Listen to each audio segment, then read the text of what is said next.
ओम नमो दिव्य महादिव्य शिवाय सत्य नमो नमो प्रकृति भद्राय नेता प्रणताम सज्जनों।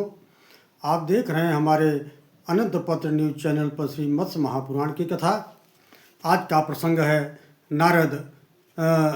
नारद जो है पहुँचे हैं हिमांचल के पुत्री पार्वती देवी को जो है देखने, और मैना द्वारा यह कहा जा रहा है कि नारद जी आप हमारे पुत्री का भाग्य बताइए, इसे कैसा पति प्राप्त होगा।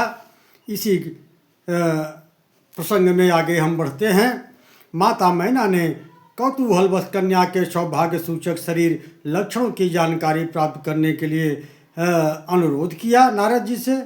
मुनिवर नारद मुस्कुराते हुए इस प्रकार बोले, भद्रे, इसका पति तो अभी जगत में पैदा ही नहीं हुआ है। यह सभी शुभ लक्षणों से रहित है। इसकी हथेली सदा उत्तान ही रहती है, अकेली ही रहेगी। इसके विषय में अधिक क्या कहा जाए।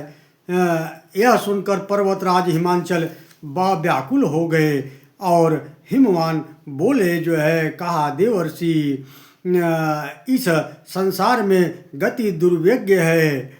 किसी कर्ता महापुरुष द्वारा जो मर्यादा स्थापित की गई है वह संसारी जीवों के लिए स्थिर है। जीव अंडज संपर्क से अंडज योनि में पैदा होता है और वही पुनः मनुष्य के सहयोग से मानव योनि में उत्पन्न होता है। नारद जी, आपने मेरी कन्या के शरीर में तो दोष समूह का ही वर्णन किया है, इसी कारण मैं मोह में पड़ गया हूँ। तुम चोक्तवान सुतया में शरीरे दोष संग्रह, अहो मुम्यामि शुष्यामि ग्लामि सीदामि नारद, इसलिए मैं मोह में पड़ गया हूँ। आप मुझ पर अनुग्रह करके कन्या के कष्ट निवारक उपाय बतलाइए। स्त्रियों के लिए उत्तम पति की प्राप्ति ही उसके सौभाग्यशाली जन्म की सूचक है।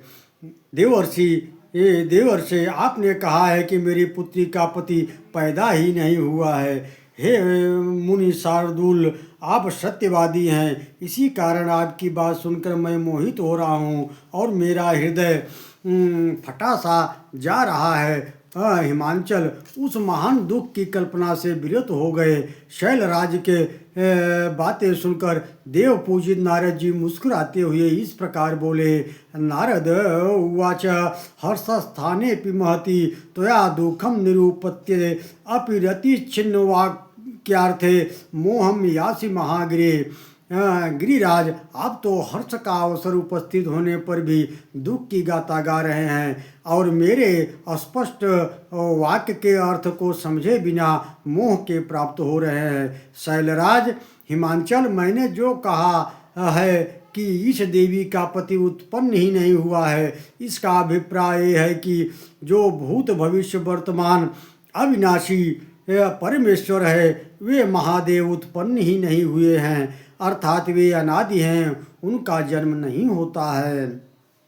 पर्वतराज, प्रत्येक युग में माया का आश्रय लेकर उत्पन्न हुए विष्णु को तो तुम जानते ही हो। स्थावर योनि में जन्म लेने पर भी शरीरांत होने पर आत्मा का विनाश नहीं होता है।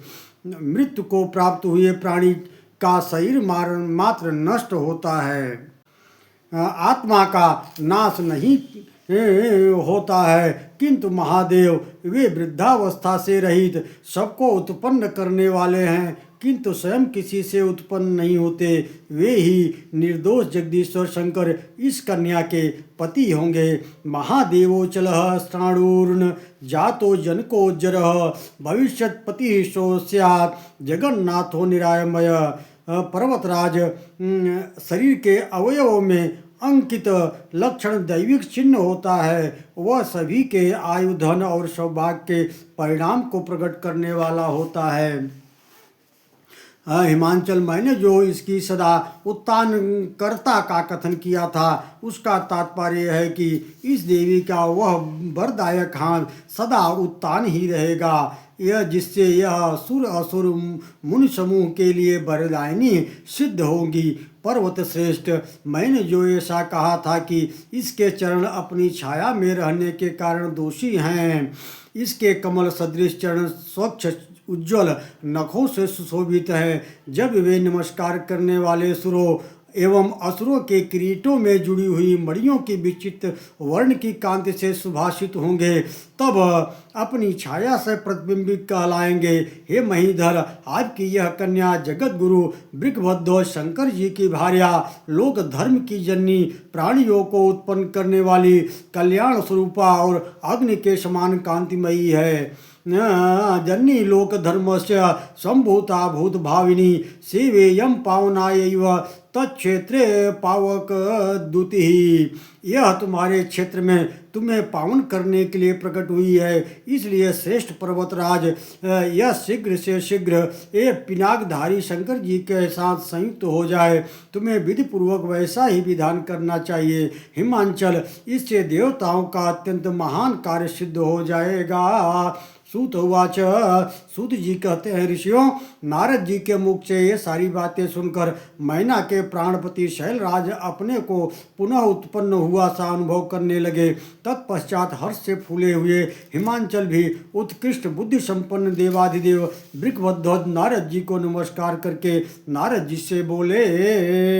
हिमवान ने कहा, हिमवान उवाच, सुने मुने, आपने तो मुझे घोर दुस्तर नरक से उबार लिया है। हे मुनिवर, इस समय आपने हिमालय पर जो अचल गुणवान समृद्धि उत्पन्न कर दी है, मैं सचमन हिमाचल नाम से विख्यात कर दिया गया हूँ। मुने, मेरा हृदय आनंदमय का दिन अनुभव कर रहा है। यदि मैं वाणी के अधीश्वर बृहस्पति हो जाऊँ तो भी आपके गुणों का विचार करने में समर्थ नहीं हो सकता। यदि वाचा मधीश स्याम त्वद्गुणानां विचारणेत, तब भी मैं आपके गुणों का विचार करने में समर्थ नहीं हो पाऊंगा। हे नारद जी ने कहा, प्रभु, तुमने सब कुछ कर लिया, अब मुझे यही कहना है कि देवताओं के कार्य का जो प्रयोजन है वह तुम्हारे लिए भी अत्यंत महत्वपूर्ण होगा। ऐसा कहकर नारद जी शीघ्र ही स्वर्गलोक को चले गए। नारद स्वर्गलोक में जाकर फिर वे देवराज इंद्र से पार्वती संबंधी कथा का विस्तार पूर्वक वर्णन करने लगे। नारद जी ने इंद्र देवराज से कहा, देवराज, संगठित होकर सबके द्वारा जो काम किया जाना चाहिए उसे तो मैंने अकेले ही कर दिया, किंतु इस अवसर पर अब कामदेव की आवश्यकता पड़ी है। कार्यदर्शी नारद मुनि द्वारा इस प्रकार कहे जाने पर देवराज भगवान इंद्र ने कामदेव का स्मरण किया और कुछ ही समय में कामदेव अपनी पत्नी रति के साथ शीघ्र ही उपस्थित हुए और इंद्र ने आदरपूर्वक उससे कहा। इंद्र बोले, इंद्र उवाच,